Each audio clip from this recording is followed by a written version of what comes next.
அன்பு விருச்சிக ராசி நேயர்களே வணக்கம். விருச்சிக ராசி நேயர்களை பொறுத்த வரைக்கும் ராசி அதிபதி செவ்வாய் பகவான், அவர் அஷ்டமஸ்தானத்தில் இருக்கிறார். உடனே கவலைப்படக்கூடாது. ஏன்னா நம்மளுக்கு ஒரு பெரிய பிரச்சனை என்னன்னா, ராசி அதிபதி 8ஆம் இடத்துல மறைஞ்சிட்டாரே என்ன ஆகும்.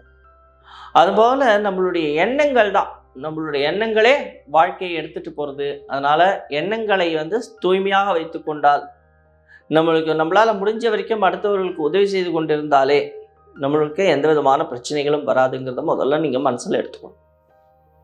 2ஆம் இடத்து அதிபதி குரு பகவான், 5ஆம் இடத்திற்கும் அவரே அதிபதி. அவர் ராசியை பார்க்கிறார். குரு பார்க்க கோடி புண்ணியம். நல்ல புத்தி, நல்ல இன்ட்யூஷன், வாழ்க்கையில ஜெயிக்கிறதுக்கான எல்லா விஷயங்களையும் நடத்தி கொடுக்க போறார் குரு. அப்போ உங்க வாழ்க்கையில ஏற்றங்கள் தானே வரணும். நண்பர்கள், அற்புதமான நண்பர்கள் கிடைப்பாங்க. நட்பு வட்டம் விரிவடையும். நண்பர்கள் மூலம் லாபம் கிடைக்கும். நண்பர்கள் மூலம் அமைதி கிடைக்கும். நட்பு வட்டத்தில் காதல் மலரும். ஆனா அது லாங் டேர்முக்கு, அதாவது திருமணம் வரை சென்று அல்லது நீண்ட நாளைய பயணத்தை மேற்கொள்ள முடியுமான சந்தேகம். அப்போ உங்களுடைய சுய ஜாதகத்துல அந்த ப்ராமிஸ் இருக்கணும். உங்களுக்கு சுய ஜாதகத்துல காதல் வாழ்க்கை இருக்கிற அப்படின்னா இப்போ அந்த காதல் மலர்வதற்கான வாய்ப்பு இருக்கிறது. அது உங்களுடைய நட்பு வட்டத்தின் மூலமாக மலர்வதற்கான வாய்ப்பு இருக்கிறது.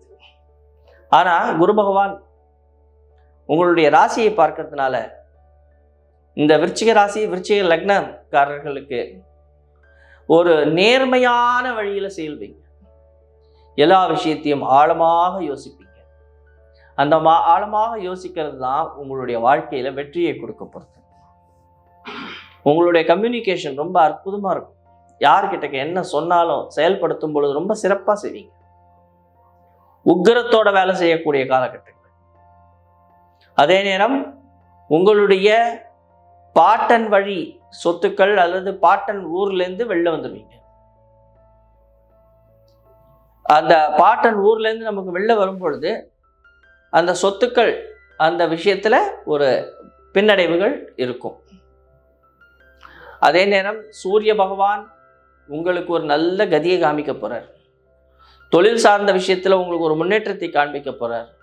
உங்களுடைய சந்தோஷத்திற்கான வழியை காமிக்க போறார் சூரிய பகவான். அப்போ உங்க தந்தையார் அல்லது தந்தையார் வழியில் உள்ளவர்கள் உங்களுடைய வாழ்க்கைக்கு ஒரு வழியை காமிப்பாங்க. அந்த வழியை நீங்க பிடிச்சிக்கிட்டீங்கன்னா நீங்க ஜெயிச்சு. திருமணமாகி குழந்தைகளுக்காக வேண்டிட்டு இருக்கிறவங்க, இந்த ஐயுவி, IF இந்த மாதிரி ட்ரீட்மெண்ட்ஸ் எடுத்துட்டு இருக்கிறவங்க கொஞ்சம் யோசிச்சு செயல்படுறது நல்லது. வீண் விரயத்தை தவிர்க்கலாம். நாம செய்யற ஒவ்வொரு விஷயத்திலையும் எச்சரிக்கை, கவனம் தேவைப்படக்கூடிய நேரம்.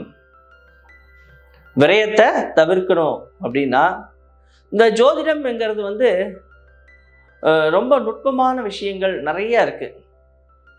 அந்த ஜோதிடத்தை சரியாக பார்த்து நீங்கள் தெளிவடைந்தாலே நீங்க ஜெயிச்சிட்டீங்க. ஆனா நம்மளுடைய நேரம் சில காலத்துல சில ஜோதிடர்கள் செய்கின்ற தவறினால் ஜோதிடமே பொய்த்து போகிறது. அப்படி அந்த ஜோதிடமே பொய்த்து போகும் பொழுது நம்பிக்கை என்பது இல்லாமல் போய்விடுகிறது.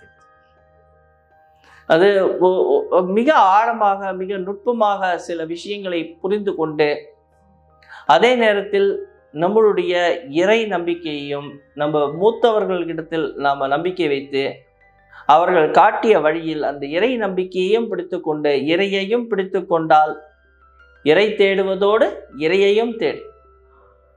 தேடார்க்கில்லை வாடா செல்வம், ஔவையார். அப்போ இறையை தேட வேண்டும், இறையையும் தேட வேண்டும்.